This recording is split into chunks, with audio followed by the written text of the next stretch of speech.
नमस्कार दोस्तों, स्वागत है आप लोगों का हमारे YouTube चैनल स्टोरी टेल्स में। आज हम लोग फिर से एक बार आ गए हैं अपने नए एपिसोड के साथ। आज हम लोग राम युग के नए एपिसोड के बारे में बात करेंगे, जिसमें आप लोगों को हम श्री राम के जन्म के बारे में बताएंगे।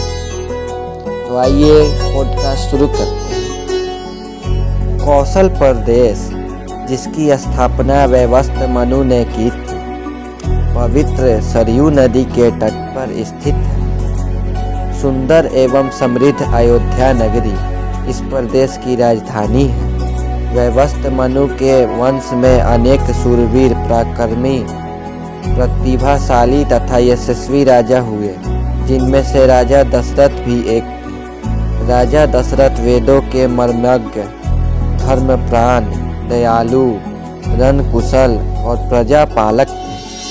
उनके राज्य में प्रजा कष्ट रहित, सत्यनिष्ठ एवं ईश्वर भक्त थे। उनके राज्य में किसी के भी प्रति द्वेष भाव का सर्वथा अभाव था।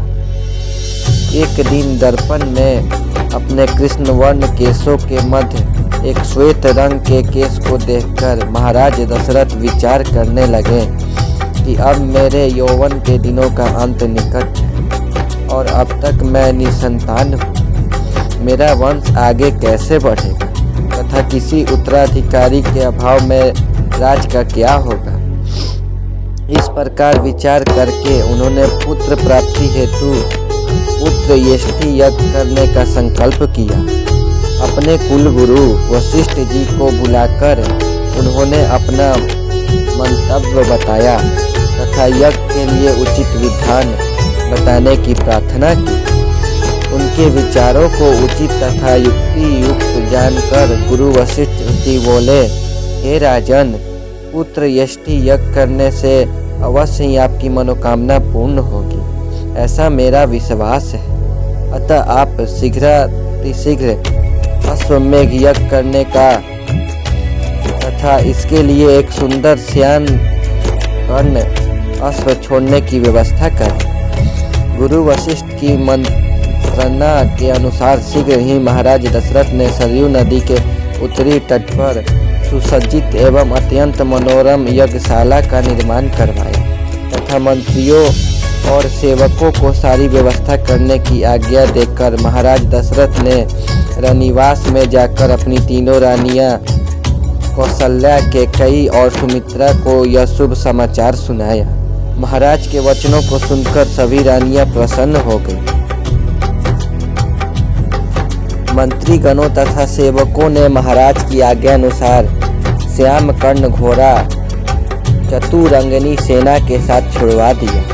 महाराज दशरथ ने देशांतर के मनसवी, तपस्वी, विद्वान, ऋषि मुनियों तथा वेदविज्ञ व कांड पंडितों को यज्ञ संपन्न कराने के लिए बुलावा भेज दिया। निश्चित समय आने पर समस्त अभ्यागतों के साथ महाराज दशरथ अपने गुरु वशिष्ठ जी तथा अपने परम मित्र अंग देश के अधिपति लोभपात के जमाता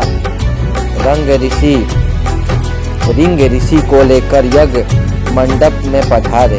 इस प्रकार महान यज्ञ का विधिवत शुभारंभ किया गया। संपूर्ण वातावरण वेदों की रचनाओं के उच्च स्वर में पाठ से गूंजने तथा समिधा की सुगंध से महकने लगा। समस्त पंडितों, ब्राह्मणों, ऋषियों आदि को यथोचित धन, धान, गौ आदि भेंट कर के सादर विदा करने के साथ यज्ञ की समाप्ति हुई।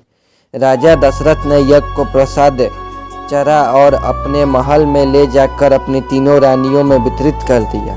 प्रसाद ग्रहण करने के परिणाम स्वरूप परमपिता परमात्मा की कृपा से तीनों रानियों ने गर्भ धारण किया। जब चैत्र मास के शुक्ल पक्ष की नवमी तिथि को पूर्णवर्षु नक्षत्र में सूर्य, मंगल, शनि, बृहस्पति तथा शुक्र अपने अपने उच्च स्थानों में विराजमान थे, कर्क लगन का उदय होते ही महाराज दशरथ की बड़ी रानी कौशल्या के गर्भ से एक शिशु का जन्म हुआ, जो कि श्याम वर्ण, अत्यंत तेजोमय, परम कांतिवान तथा अद्भुत सौंदर्यशाली था। उस शिशु को देखने वाले ठगे से रह जाते थे। इसके पश्चात शुभ नक्षत्रों और शुभ घड़ी में महारानी कैकेयी के एक तथा तीसरी रानी सुमित्रा के 2 तेजस्वी पुत्रों का जन्म हुआ। संपूर्ण राज्य में आनंद मनाया जाने लगा। महाराज के चारों पुत्रों के जन्म के उल्लास में गंधर्व गान करने लगे, अप्सराएं नृत्य करने लगी, देवता अपने विमानों में बैठकर पुष्प वर्षा करने लगे। महाराज ने उन्मुक्त हस्त से राजद्वार पर आए हुए भाट, चारण तथा आशीर्वाद देने वाले ब्राह्मणों और याचकों को दान दक्षिणा दी। पुरस्कार में प्रजाजनों को धन धान तथा दरबारियों को रत्न आभूषण तथा उपाधियां प्रदान किया गया। चारों पुत्रों का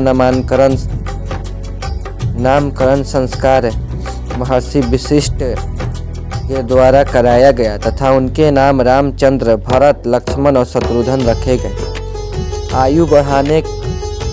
आयु बढ़ने के साथ ही रामचंद्र गुणों में भी अपने भाइयों से आगे बढ़ने लगे तथा प्रजा में अत्यंत लोकप्रिय होने लगे। उनमें अत्यंत विलक्षण प्रतिभा थी, जिसके परिणाम स्वरूप अल्पकाल में ही वे समस्त विषयों में पारंगत हो गए।